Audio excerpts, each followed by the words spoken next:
Halo, jumpa lagi bersama saya dalam studi Al-Quran. Sering kita mendengar pernyataan bahwa Islam itu merupakan agama perang. Ya, pernyataan ini bukan tanpa dasar, karena ada begitu banyak wahyu Allah dalam Al-Quran berisi perintah kepada umat Islam untuk berperang. Inilah yang dikenal sebagai ayat-ayat perang. Ayat-ayat ini datang dari Allah. Ya, ada banyak ayat-ayat yang berisi perintah kepada kaum muslim untuk berperang. Di sini kita hanya menampilkan dua contoh saja. Misalnya, perangilah orang-orang kafir dan orang-orang munafik dan bersikap keraslah terhadap mereka. Ini diambil dari surah At-Tahrim ayat 9. Contoh lain misalnya, perangilah orang-orang kafir yang di sekitar kamu, dan hendaklah mereka merasakan sikap tegas darimu. Ini diambil dari surah At-Taubah ayat 123. Pada kutipan yang pertama, perintah perang ini ditujukan kepada Nabi Muhammad. Sedangkan yang kedua ditujukan kepada kaum muslim. Ya. Jadi yang pertama itu wahai Nabi. Nah, ini tujuannya kepada Muhammad. Sedangkan yang kedua, wahai orang-orang yang beriman. Ini merupakan orang Islam. Ya. Sekalipun ditujukan kepada Nabi Muhammad, karena Muhammad adalah teladan agung yang harus diikuti, maka umat Islam juga wajib memerangi orang-orang kafir dan orang-orang munafik. Ya. Nah, dua ayat ini saja mau membuktikan Islam agama perang. Namun, tak sedikit juga ulama Islam menolak pernyataan ini. Mereka melontarkan berbagai macam rasionalisasi. Karena itulah, studi Al-Quran kita kali ini membahas rasionalisasi atas ayat-ayat perang. Sebagaimana diketahui, rasionalisasi itu merupakan upaya pembenaran, membuat yang tidak benar menjadi benar, yang padahal sebenarnya adalah tidak benar. Setidaknya ada dua bentuk rasionalisasi atas ayat-ayat perang ini. Kita akan lihat satu persatu. Dalam rasionalisasi yang pertama, mereka mengatakan bahwa perang yang dimaksud itu adalah perang melawan kejahatan, amar ma'ruf, nahi mungkar. Ya, jadi bukan perang yang dimaksudkan dalam Al-Quran. Benarkah ya rasionalisasi ini? Jelas kalau kita melihat wahyu Allah, apa yang dilontarkan ini langsung bertentangan dengan wahyu Allah dalam surah Ali Imran ayat 169 dan 195. Dalam surah ini ada dua kata kunci, yaitu gugur dan terbunuh. Ya.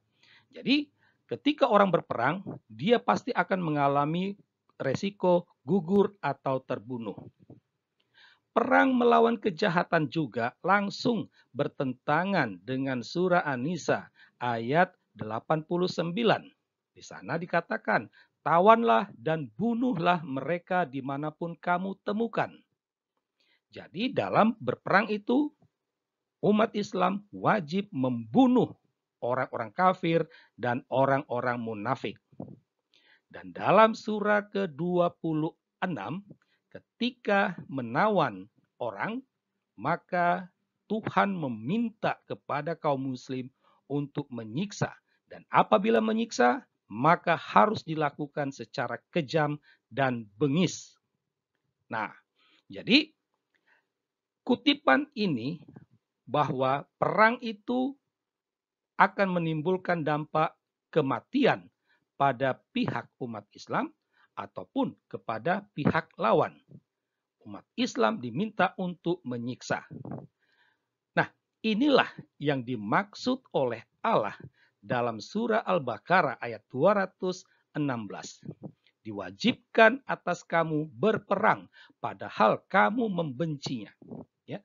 Kenapa membenci? Karena tidak mau mati, tidak mau membunuh, tidak mau menyiksa dengan bengis. Ya. Tapi ingat, yang kamu benci itu padahal baik bagi kamu.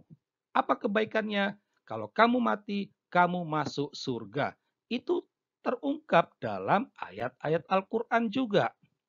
Nah, jadi di sini tampak jelas rasionalisasi bahwa perang melawan kejahatan itu tidaklah mendasar. Rasionalisasi yang kedua, mereka mengatakan perang yang dimaksud oleh Allah itu harus ditafsir dalam konteks zaman dahulu.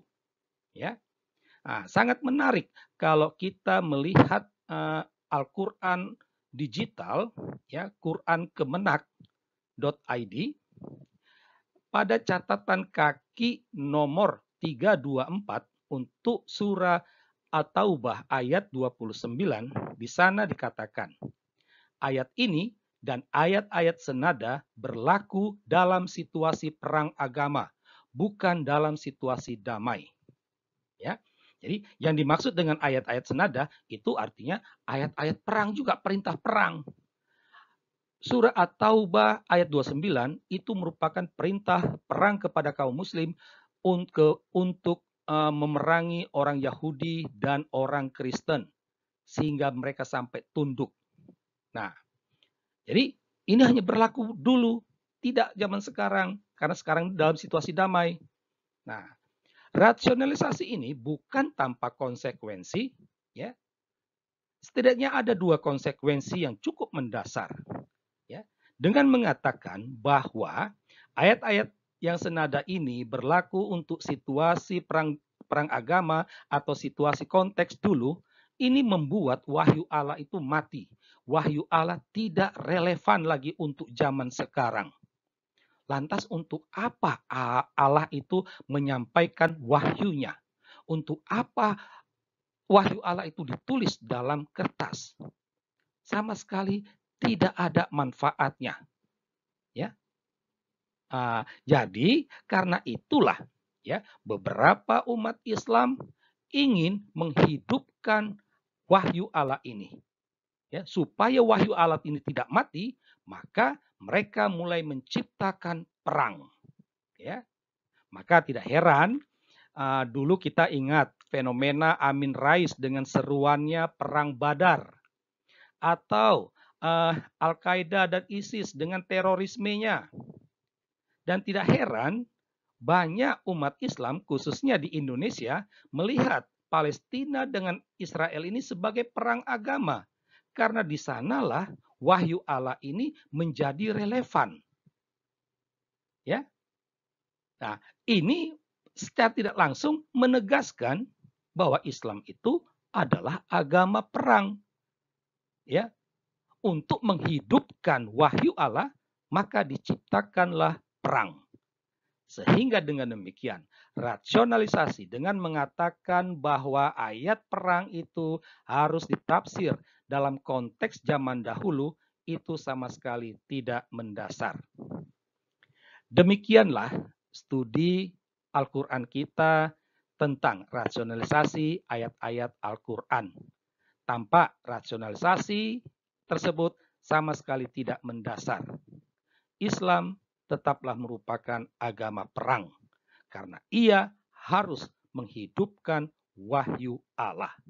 Sekian dan terima kasih.